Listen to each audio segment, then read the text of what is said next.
Hi, I'm Mike. And I'm Joe. And you're listening to How Many Fingers Am I Holding Up, the podcast. And this week, we're reviewing The Night Before. Seth Rogen does drugs again.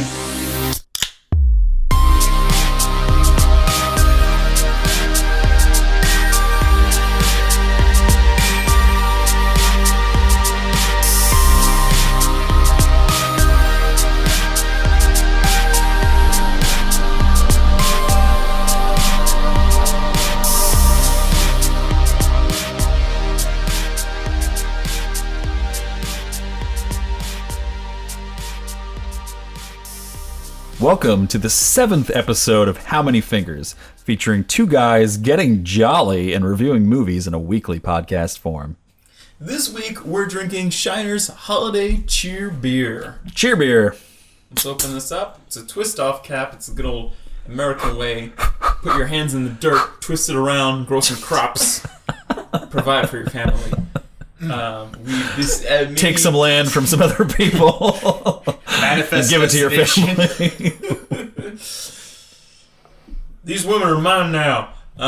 If you can't tell, this is what is? Oh, there's some flavor in here that I can't pick out right yet. Oh, there's peach and pecan. Yeah, peaches and pecans. I was about to say peaches. That's not a holiday. Well, In Georgia, have you never had a what are those the fruit things? Fruitcakes. Fruitcakes. There's peaches and pecans in there. I don't like it. Alright. I don't like it. Well, I want the IPAs back. I think it's a little nice sweet treat. Wouldn't have more than one. Just struggling through this one. But you may have heard him a few seconds ago. We'd like to introduce our friend that is on this podcast. I've had a few drinks. Nick Aucello!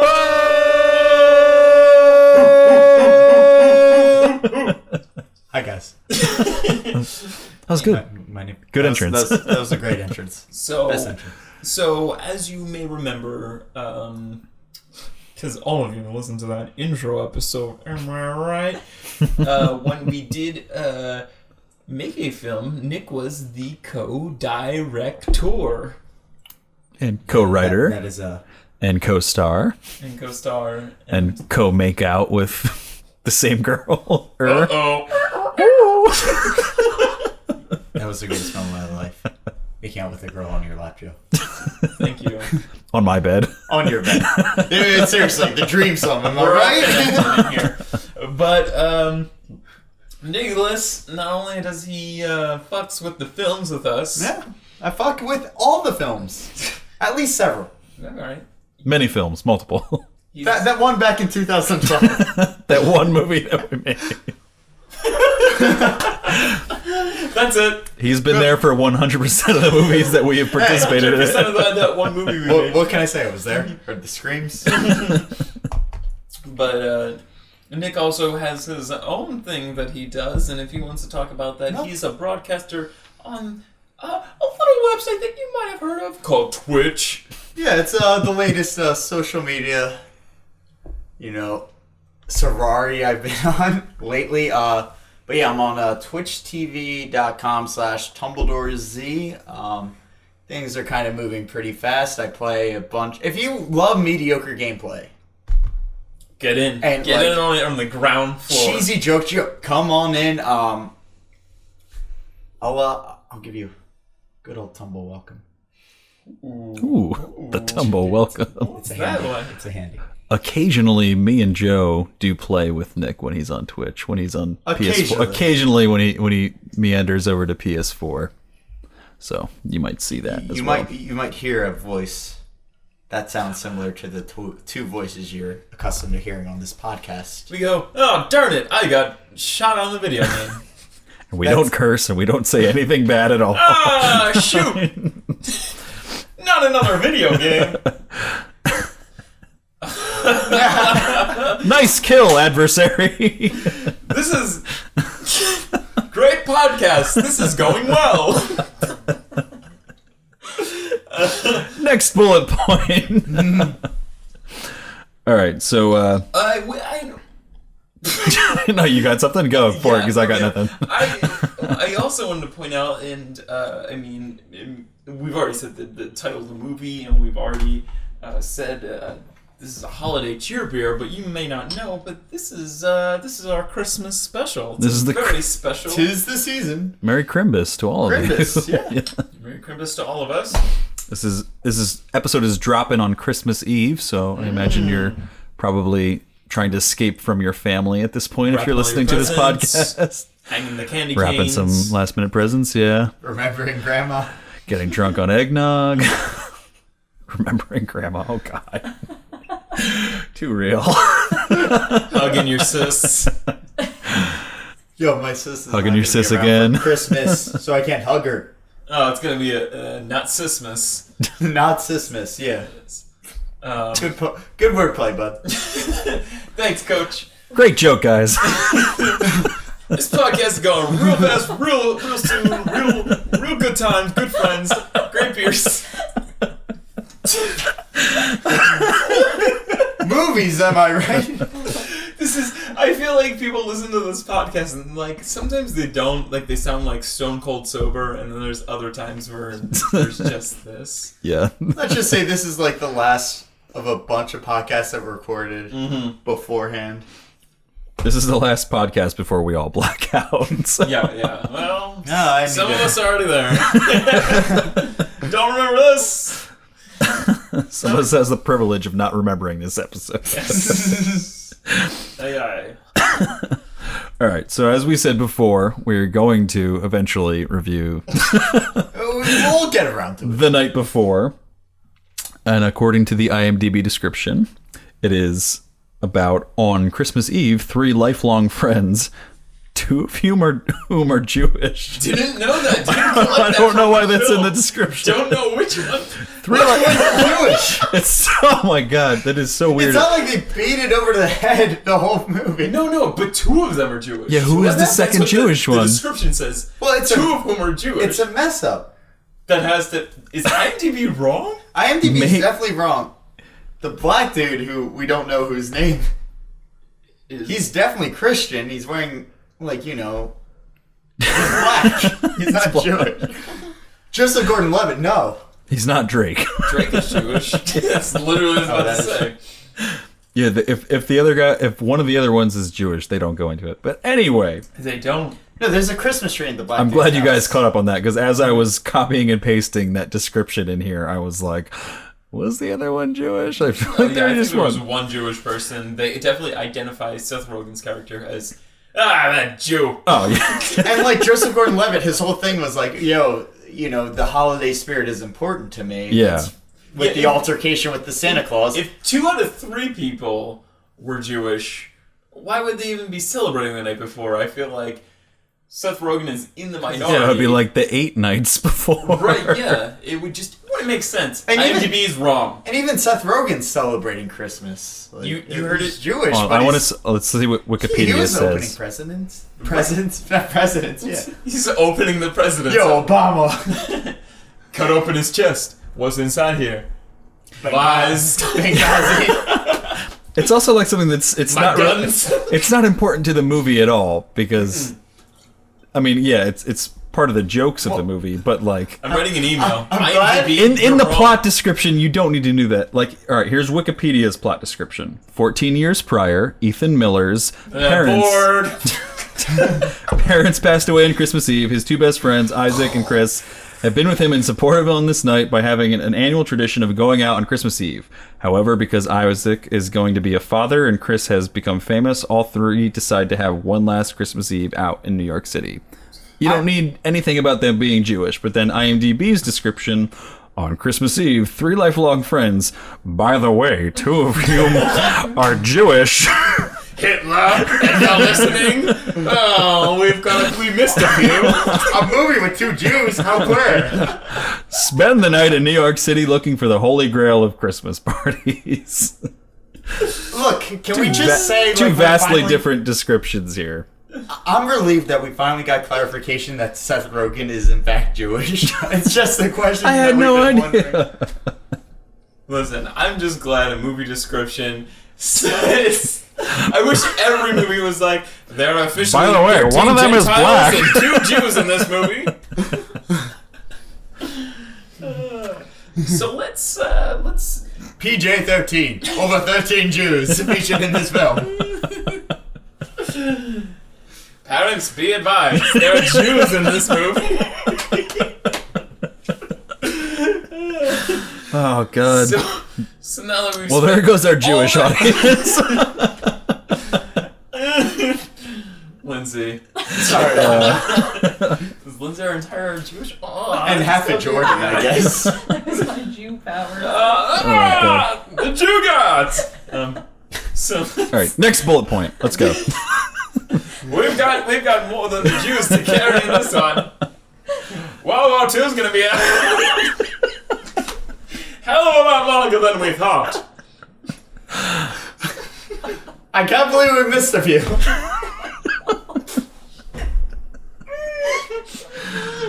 Oh, losing my beer out of my mouth. All right. So now that we've really dove into that little tidbit from IMDb, P.S. Everybody going to IMDb. No, you know, let's start a fucking. Let's all tweet at IMDb. Let's get a hashtag going. Right. IMDb is wrong, and Hashtag IMDb is wrong. hashtag IMDb ... Hitler. Sign me up. Yes, we are all behind this. I'll retweet Yes. the shit on that. But let's talk a little about our theater experiences. All right. Who wants to go first? Mike, you. I think Mike, you Well, I saw it with my friend Lindsay, one of whom is a Jew. I think you said one of whom isn't you. No, one of whom is a Jew. That's basically it. I saw it with Lindsay in It's a short theater, for and it was the, good. Jewish. Yes, The Jewish religion. it was pretty uneventful. All right, so That's all I got. There's the son of it. Mike just saw it with a Jew, and that was it. I mean, yeah, that's an event in and of itself. Christmas movie with the Jew. Who would have thought? The times are changing. Wow. If Hitler were alive to see this one.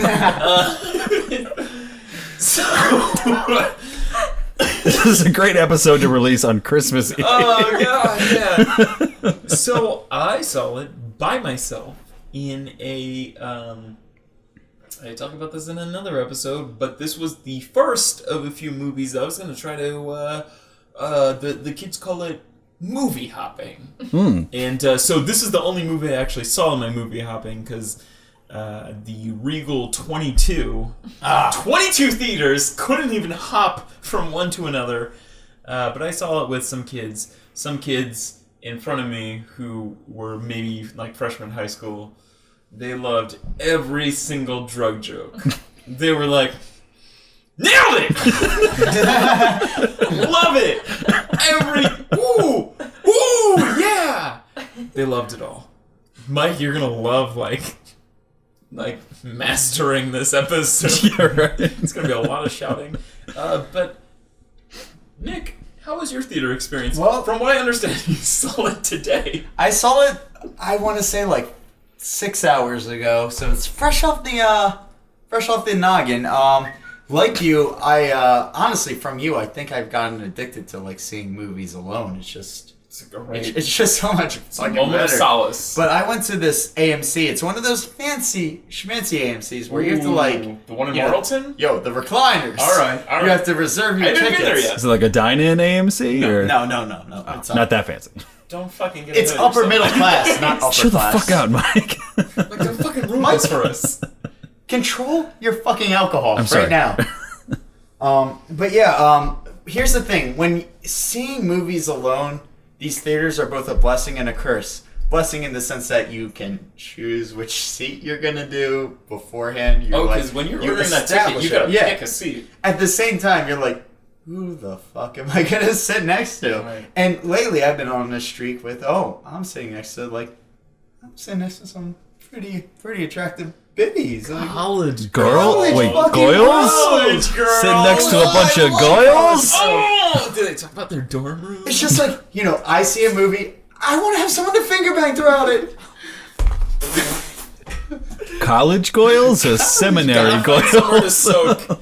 But here's the thing. This time, I go down to the theater and I see the douchiest looking guy and attractive college girl. Whoa. Unfortunately, look at the draw. I'm sitting next to McDoucher pants. Tricked And again. other loner in the theater gets the college girl finger banging the whole movie. Is that a fact? It's no. Oh, damn it. Sounded hot. But yeah, I mean, most of the theater. Did the douche guy laugh at the wrong jokes? Every drug. I feel like the whole movie theater was like whenever they were laughing, I wasn't laughing, and then the few subtle jokes I was like losing my shit at and like making a scene because I was the only one laughing. So let's talk about this movie. And I think we all like stared at each other. Joe's giving me the deer in the headlights look. Hey guys, Help! what do you guys think? All right, so let's talk about this movie. First note that I have written down is how long are we willing to pay to see Seth Rogen play a middle-aged guy who does not want to give up on doing drugs?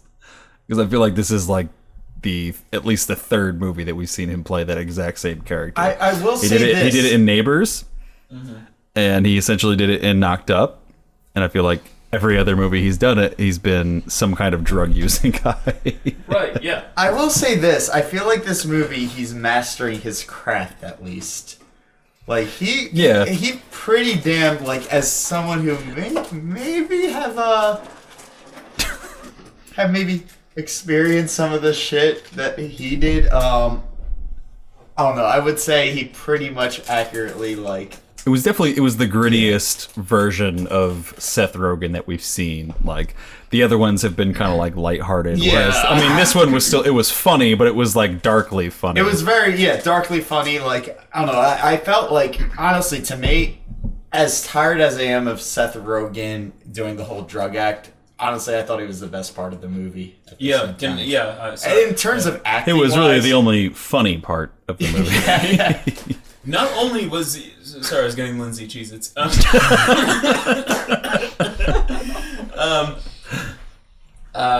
That's. I think we're just gonna shoot right into here. I think Seth Rogen was the best part of this film.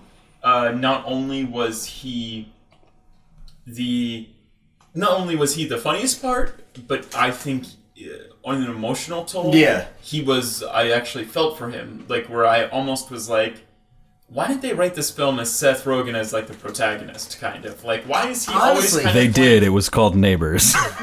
Honestly, I kind of forgot halfway through that this was about Joseph Gordon-Levitt because they spent so much time on like Seth Rogen, and I was so invested in Seth Rogen's character that Same. it was like, oh yeah, it's actually about Joseph Gordon-Levitt. Right, I kind of didn't really care about Seth Rogen. I mean, Joseph Gordon-Levitt, yeah. Gordon-Levitt's character. I had the opposite thing. I feel like I cared the most about JGL I mean, and his I storyline. did And I up feel to- like they didn't give enough. Like they definitely didn't pay a lot of attention to it, but I felt like they should have paid more attention to it. Like it's clear that that's what the story is about. felt To like me, is JGL's storyline. There was one scene towards the end, the whole flashback scene towards the end that kind of like pushed. I don't know. It got like sort of like a sentimental feel to it, like. The whole scene, the flashback scene after he smokes weed, which is just a fucking absurd Oh yeah, thing. and I feel like I that's thought that something was they one should of- have played up more. Is the more serious side of it, because it wasn't. Was not that funny of a film.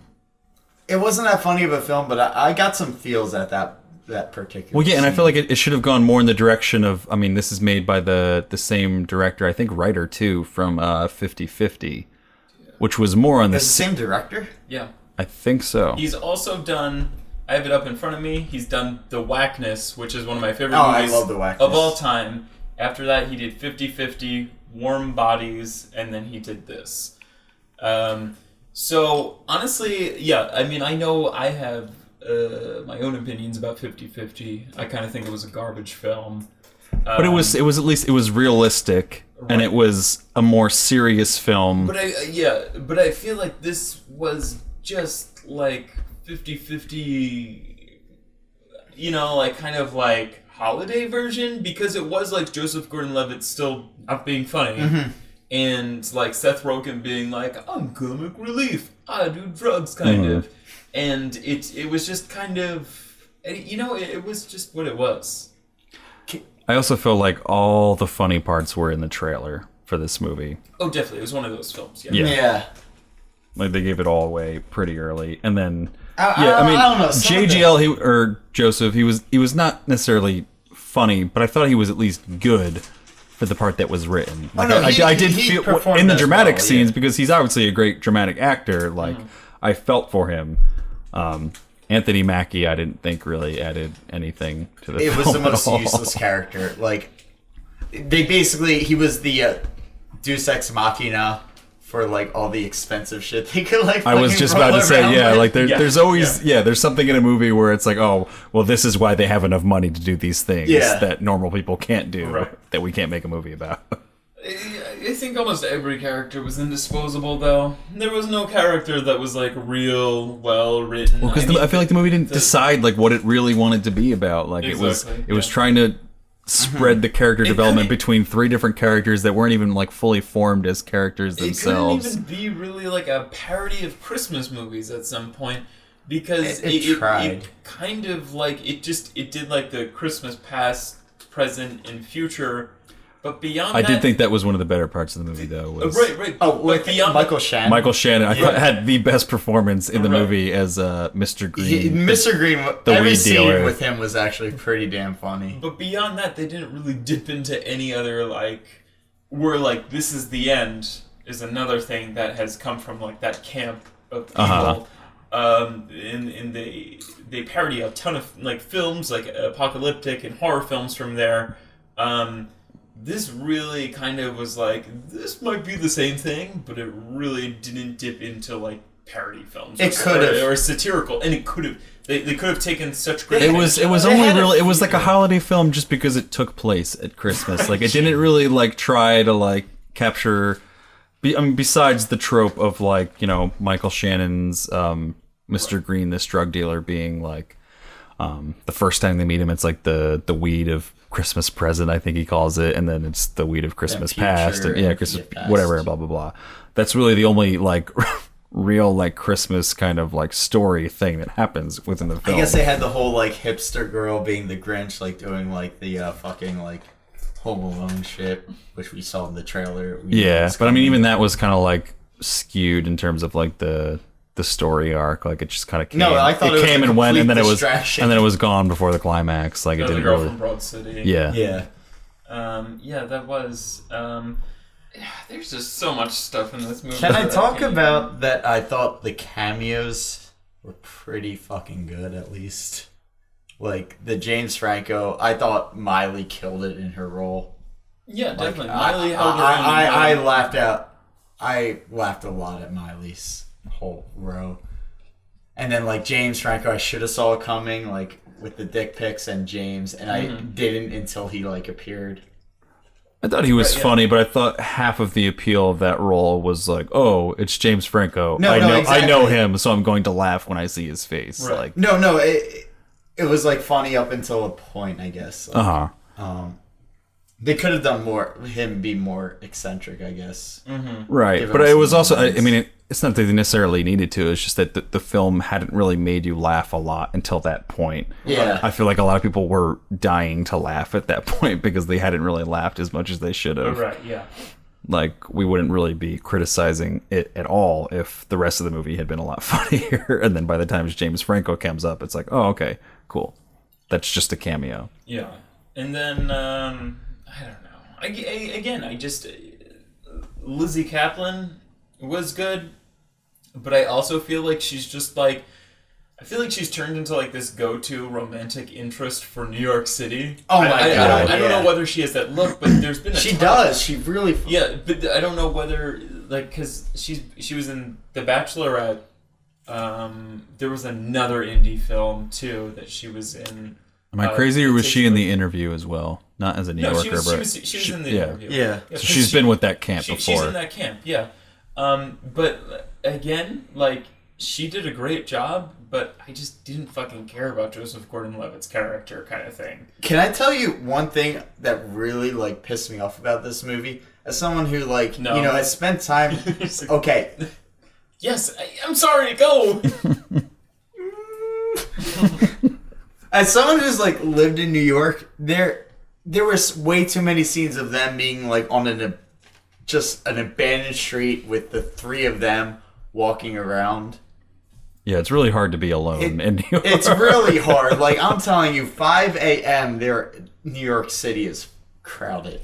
It's kind or of, at least not as desolate as like what they had, like at like midnight or whatever. Right, yeah, and as someone who's never lived in New York, I mean, I interned there, but I mean, I have a basic feeling of there. I feel like they got from one location to another just at like the Oh yeah, yeah. Oh, let's just take the F train. No, you have to take the F train, transfer to the A, or even the limousine. Like they were just be like, well, let's go to this place now, and it was just like no time. Yeah, especially on like Christmas Eve, which you think traffic would be off the walls. It's a nightmare.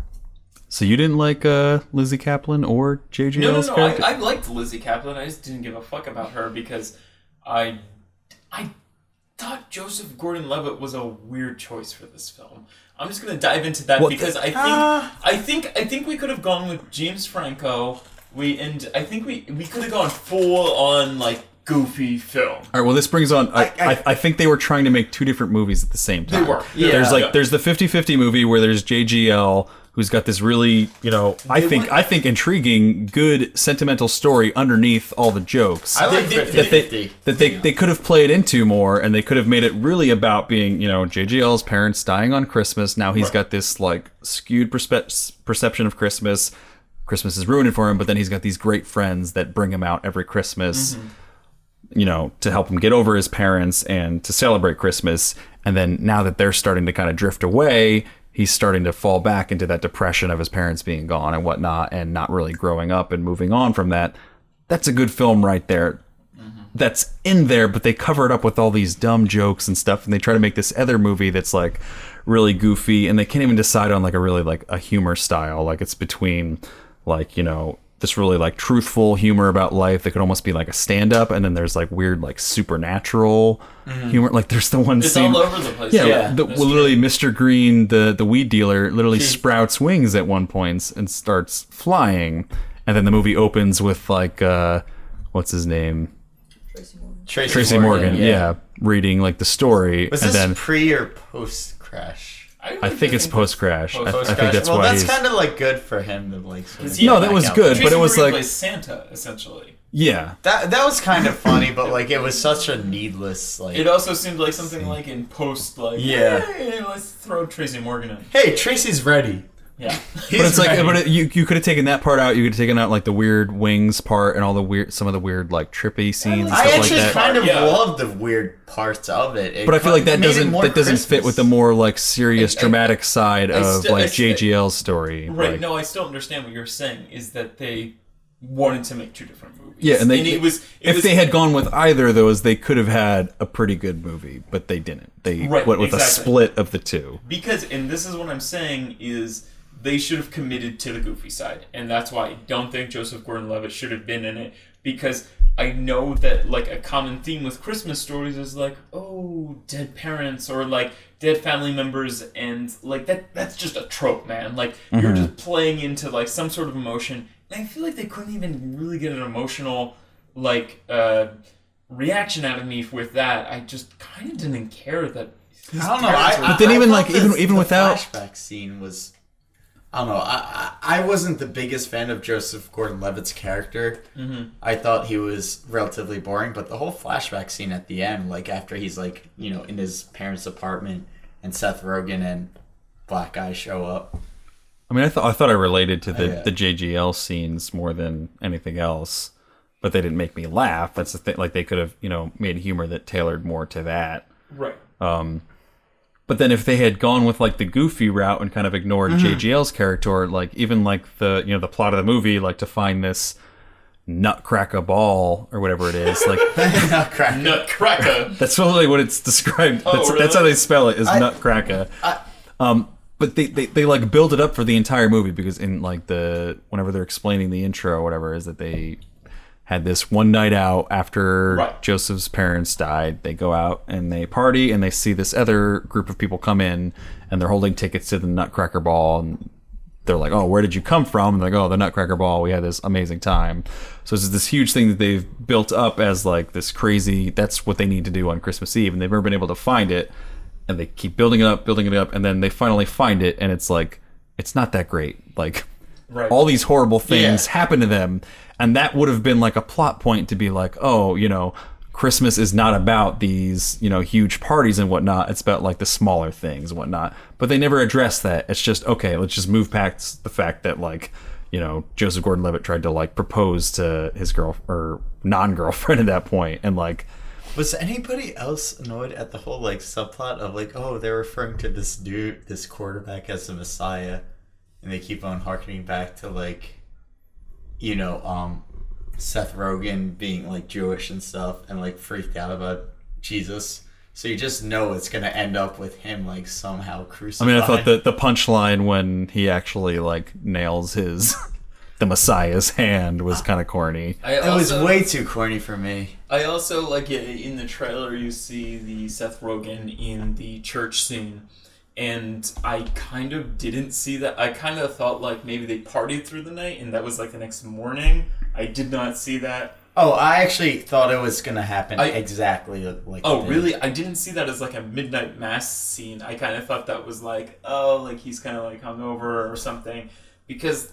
Yeah, I don't know. I'm not even getting into like how he realistically like holds his like mushrooms high or anything else.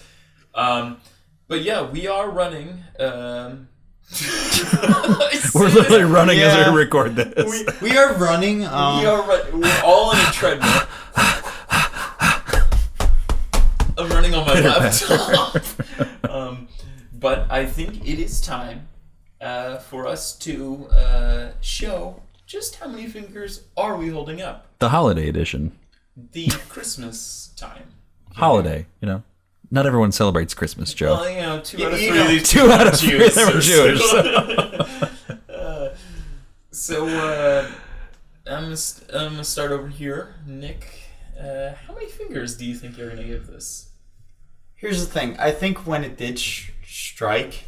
It struck really hard. Mm-hmm. At the same time, it was still like a little bit too inconsistent. Right. For me, like I said it earlier, I thought Miley Cyrus absolutely killed it. Like she stole the show. I thought Seth Rogen. This was, despite him being drugs again. Right. It was definitely like you can see he's matured as an actor. Like this was the best like Seth Rogen drug trip we've ever did. I'm giving it 2.5 fingers. I laughed, not as much as I thought I would, but enough to like, I didn't regret my ticket. Right. Yeah, so 2.5 for me. Yeah, I'm gonna jump on that. It was something where I don't think I regretted the ticket price, but it was still it fell short time and time again. Seth Rogen has matured as an actor, and I think he was the most appealing part. No matter what role they wrote for him, he's just a magnetic actor. I think since Knocked Up, I've just been, glued to like whatever he's doing. It doesn't matter how bad the movie is. It doesn't matter how good the movie is. He's always drawing in. But again, it fell short. Almost all of the time. I know I already said fell short, but it was just not. I thought it was going to be bad, and it kind of fell even shorter. I'm going to give it 1.5 fingers, because I think that's fair. I think you kind of summed it up.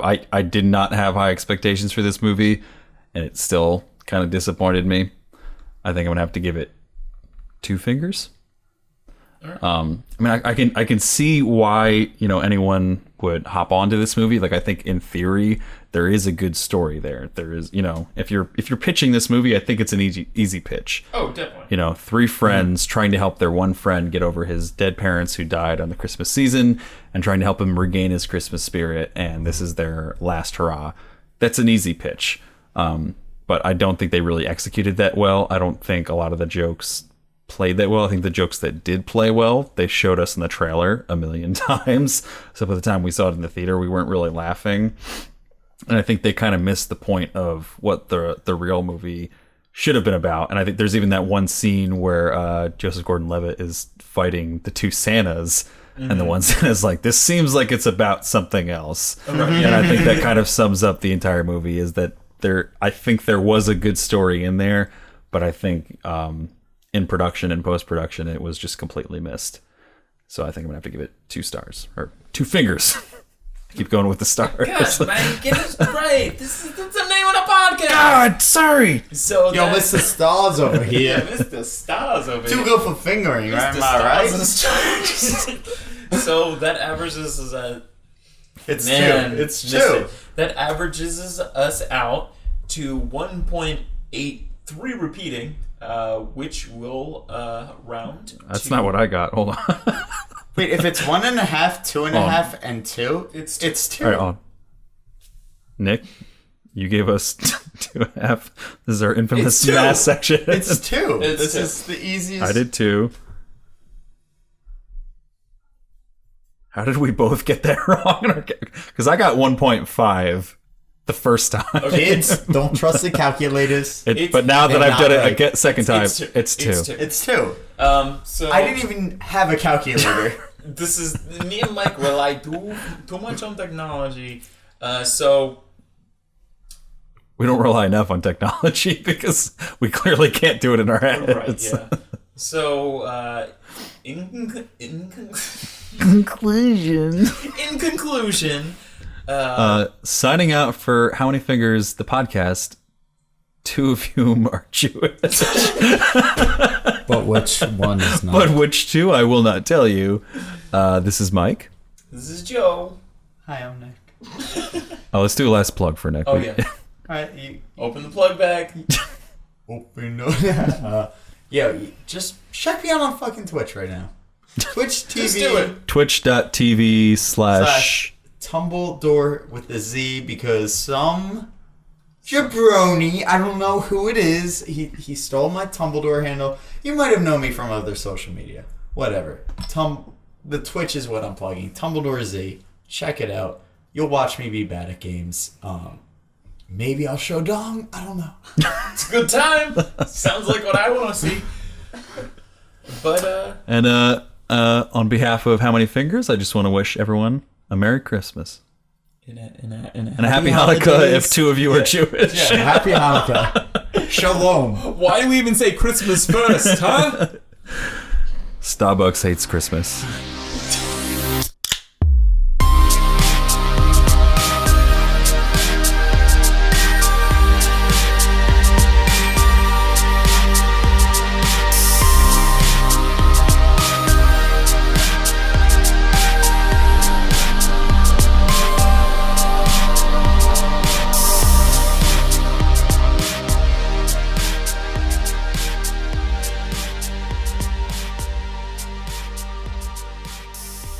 Hey friends, it's Mike. Just dropping by with a rundown of our links so that you won't miss the new episodes we post every Thursday. You can find us on iTunes, the podcast app, and tune in by searching How Many Fingers Am I Holding Up?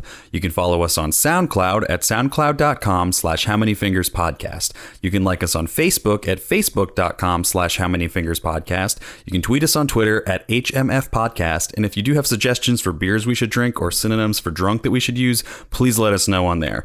And you can check out our official website at howmanyfingerspodcast.com. And we do have a YouTube page, but blah, blah, blah, Smosh can't set a custom URL for our page. So check out the links page on our website to find our YouTube link. And don't forget, we'll be back next week with our drunken review of The Martian.